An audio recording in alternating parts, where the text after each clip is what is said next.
जिभीला जर लईच चावणं असला ना तर लगेच उठायचं आणि अशा आहे ना मिरच्या निसून काढायच्या बरं का. आता जेवढं पाहिजे ना तुम्हाला तेवढं करायचं बरं का. मिरच्या निशिल्या का लगेच घ्यायचा लसूण बराचा असा हातावर चोळून बरं का, आणि घ्यायचे थोडेसे शेंगदाणे. आता लगेच आहे ना गॅसवर तवा ठेवून द्यायचं बरं का.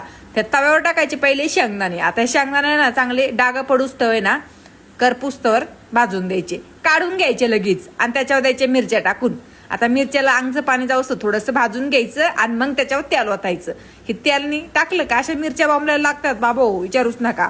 मिरच्या बॉम्बरल्या का लगेच त्याच्यात टाकायचा लसूण अर्धा मिनिटं बोंबलून द्यायचा आणि मग त्याच्यात टाकायचे शेंगदाणे. आता शेंगदाण्याला आहे ना लगेच टाकल्यावर बंद करायचा गॅस आणि लगेच थंड करायला ठेवायचं. थंड झालं का मीठ टाकायचं आणि मीठ टाकलं का लगेच तांब्याने ना आता मस्तपैकी याला रगडीत बसायचं बघा. जेवढी ताकद आहे ना तेवढी दाखवून घ्यायची ताकद. याला बिलकुल ठेवायचं नाही असं साबूत, पूर्ण असं अर्ध आबड धोबट झालं पाहिजे बघा.